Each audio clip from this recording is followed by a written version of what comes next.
everyone, this is Kangaroo Princess, and today I'm going to review a little game called Kami. Now, Kami is a little origami kind of style game that you can purchase normally for about $3.99 on Steam, but as of this moment it is 99 cents, so you can pick it up for a lower price, obviously. It isn't very long, but the overall gameplay, for the most part, is enjoyable, but there's still some glaring issues that I would like to address. Let's go ahead and start with the settings first. Now, you can click on this eye right here, and I'll take you to the settings. Well, there's not a lot to look at. As you can see here, you don't even have audio levels that you can adjust, and unfortunately the sounds in-game are actually incredibly loud, so it is pretty frustrating if you're trying to play something else, or maybe you want to play music while you're doing your little puzzle thing. It just doesn't work. It's very frustrating. These options should have been in here for such a tiny game. There's just no reason why there shouldn't have been more options. Now let's go ahead and look at the gameplay here. We're going to start here with the classic puzzles, which is the normal way of doing things. Now it is pretty straightforward here. As you can see, all you do is you take this color and you, ta-da! You complete the puzzle. And I did pause there just for the sake of the sound. Now, it is pretty fun. But here's the thing. Alright, as you saw there, you're kind of rewarded with this fabulous gold star, which is pretty much the equivalent of being in kindergarten. But if you get it slightly wrong, you're rewarded with a noise that's pretty much the equivalent of some snob teacher who's looking down on you for getting an A instead of an A+. Now, of course, if you do fail it, which I will show you in a moment, you will see that you do receive a sound that is the equivalent of, it's basically, you deserve that sound for being so incompetent. So let's go ahead and view the noises here, or listen to them rather. Alright. So now let's say that I just do okay.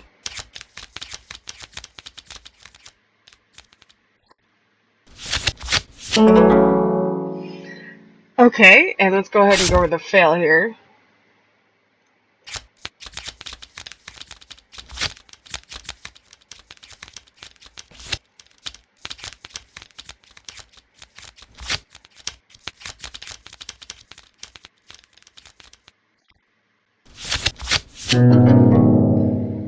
Okay, well, now you know exactly what it feels like to fail in Kami.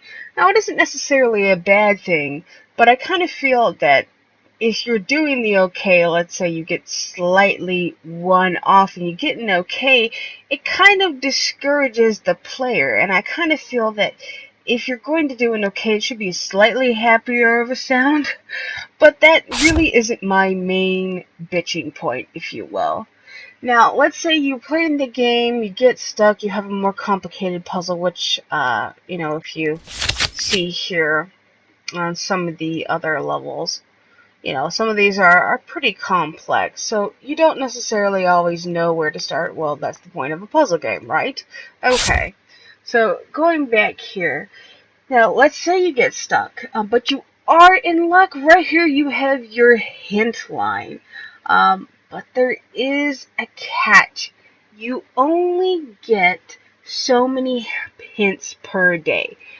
So as you can see here, you have 10 hints, credits remaining today. You have not used any hints on this puzzle. Now, I have a huge issue with that, and I will tell you why. There is no legitimate reason whatsoever to put an artificial limiter on how many hints you can have per day. I mean, what? You're going to limit how much I can play per day so I can, quote-unquote, feel I got more out of the game? I mean, that's your plan? Are you serious? It is a small game. There's maybe 1 or 2 hours of gameplay if you're just doing the bare bones sort of stuff you're just going through, okay? It's not that long. But this is not a Facebook game. This is a game that I purchased, not something that I am playing for free.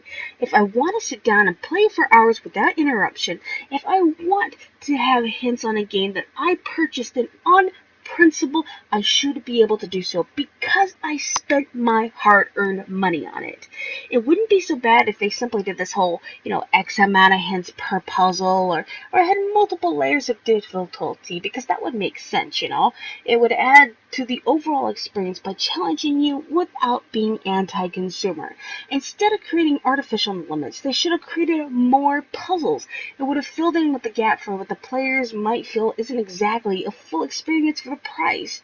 I mean, the whole goal of this business model is to make as much money as you can with minimal effort. It's meant to be short-term, and quite frankly, if these types of business models are going to be prevalent, they're going to ruin the market just like they are now. With casual games, they aren't necessarily a bad thing, but putting such a limit on such a small game makes it less of a game. I mean, people who purchase this game should have the option, at least the option, of disabling it. Now, KP, I can hear you say, why make such a big deal out of such a small game? Nobody really cares.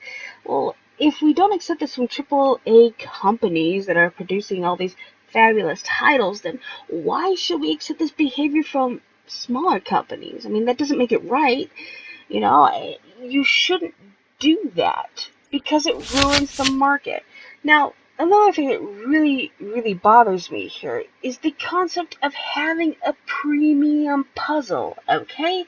Premium is nothing but a buzzword.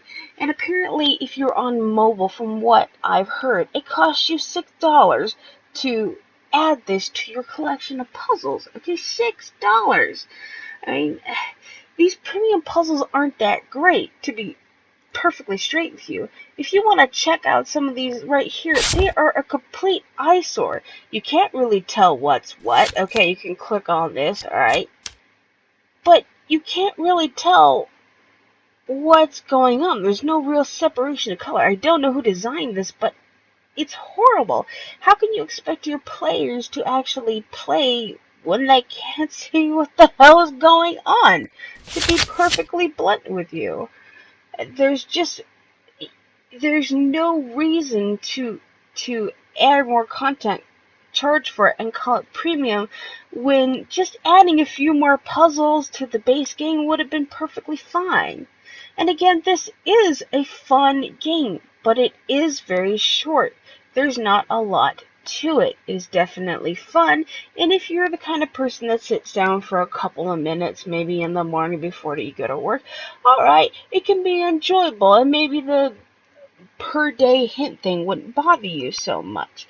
But the overall principle of it just isn't something that works for gamers and people who are buying games in general. It just doesn't work. Thank you so much for listening to this video and watching, of course. This has been Kangaroo Princess. You have a wonderful day.